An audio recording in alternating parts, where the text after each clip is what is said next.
Mummy mummy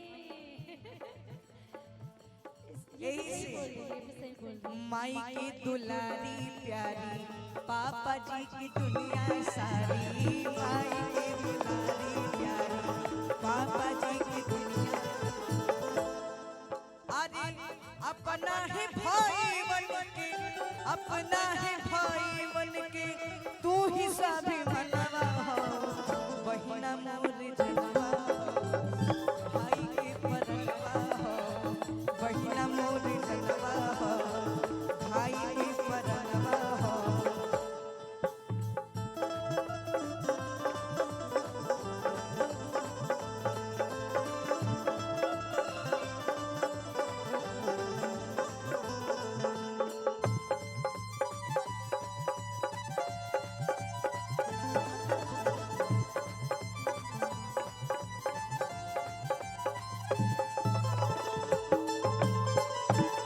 भाई के परवा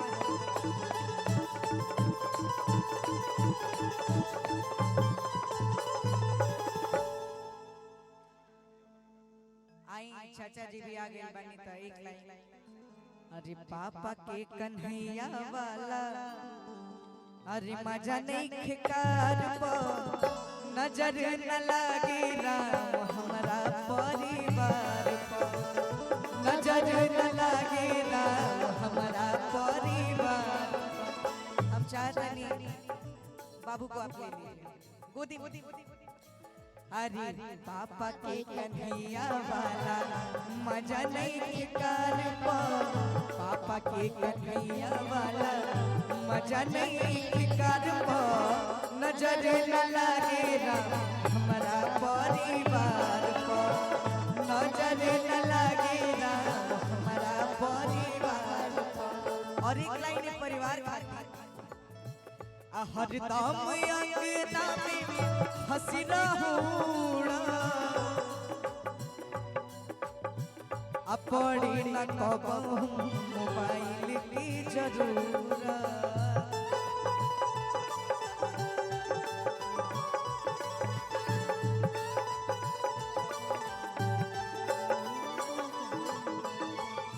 हरदम अंगना में हंसी रहूड़ा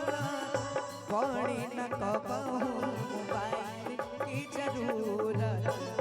खाई के मिली भले सतुआ अचार पर खाई के मिली भले सतुआ अचार पर नजर न लगे राम हमारा परिवार पर नजर न लगे राम हमारा। अच्छा मंच पे काफी बढ़िया म्यूजिक डायरेक्टर टिंकू तूफान सर बैठल बाड़े अगला साल उनका माध्यम से एक काफी प्यारा गीत के वो म्यूजिक दिले रही राइटिंग भी काफी प्यारा भइल रही कि रहब चाहे अरे हम के तनु अरे दूर मोरी बहिना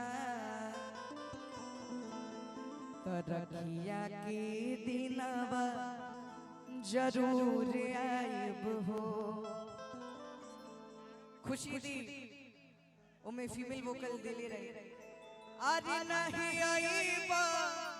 तलोरावा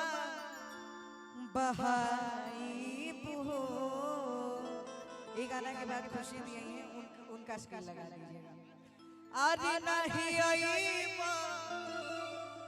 तलोरावा अरे बहाइब हो भाई बड़ी प्यार से कहेला का कि रहब चाहे हम के तनो दूर मोरी बहिना रखिया के दिनावा जरूर आइब हो रखिया के दिनावा जरूर आइब हो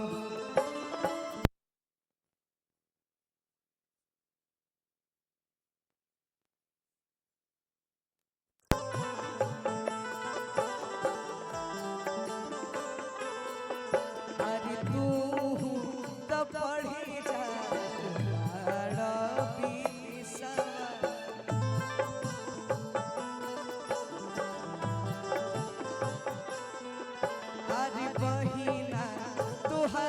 चली दूर दिशवा तू त पढ़ी जा बाड़ा विदिशवा तनाही आईबा तलोरवा बहाईबो तनाही आईबा तलोरवा बहाईबो। भाई बड़ी प्यार से अपना बहन से कहेला और देखिए बहुत अच्छा लाइट है। भाई बड़ी प्यार से कहेला लेकिन एक और बात बहुत सौभाग्यशाली बड़े लोग जिनकर आपन बहन सगी बहन बाड़ी जेकर नहीं उ समझेला का बीतेला तनाही आईबा तलोरा बहाईबो रहब चाहे हम के तनो दूर मोरी बहिना रखिया के दिनवा जरूर आईबो ए बहिना रखिया के दिनवा जरूर आईबो ए बहिना रखिया के दिनवा जरूर आईबो। खुशी दिखा के लगा और ये आर्यन बाबू ये जो आपने संजय भैया हैं संजय भैया कमाल के आदमी हैं। आप मुस्कुराते रहे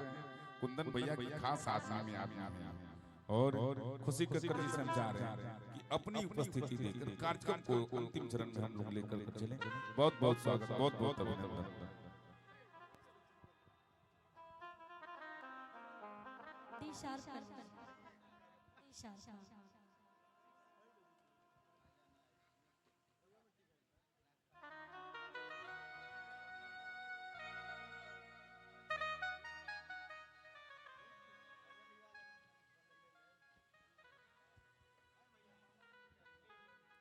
कहाँ गई राधा? आप आइए,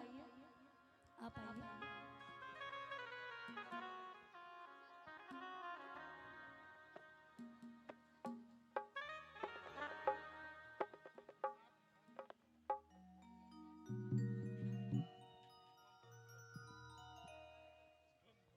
अच्छा, बहुत सारे गीत हम दोनों ने सुनाया, आप सभी को आर्यन सुनाए, हम सुनाए और भी बहुत सारे कलाकार आए हैं। लेकिन एक गीत की फरमाइश हो रही है और सैड सॉन्ग भी सुनना है लोगों को, पता है मुझे। यहाँ पे टूटे दिल वाले भी आए हुए हैं बहुत सारे। दाल भात हाय हाय हाय दाल भात। चलिए दाल भात से ही शुरू करते हैं। काहे कि देखिए हमारे यूट्यूबर भैया लोग की फरमाइशें पूरी हुई और जितने हमारे प्यारे प्यारे दर्शक आए थे आप सबकी भी फरमाइशें पूरी, हमारे कुंदन भैया की भी फरमाइशें पूरी। लेकिन इतने देर से बजा रहे हमारे म्यूजिशियन वाले भैया, अगर उन लोग की खाई सके उनके मनपसंद का गीत सुना दे तो कोई बुराई नहीं। वाह वाह वाह।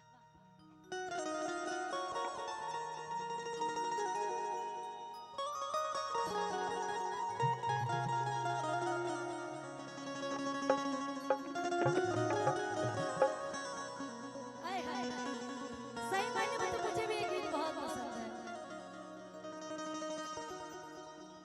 एक जना के बियाह भइल बराधा तहरे खाली मेहरारू बड़ी सुंदर बिया, ओकर पति बड़ी माना ताड़े ओकरा के, तो वो अपना सखी से यानी हमरा से कहतिया कहते कि ए सखी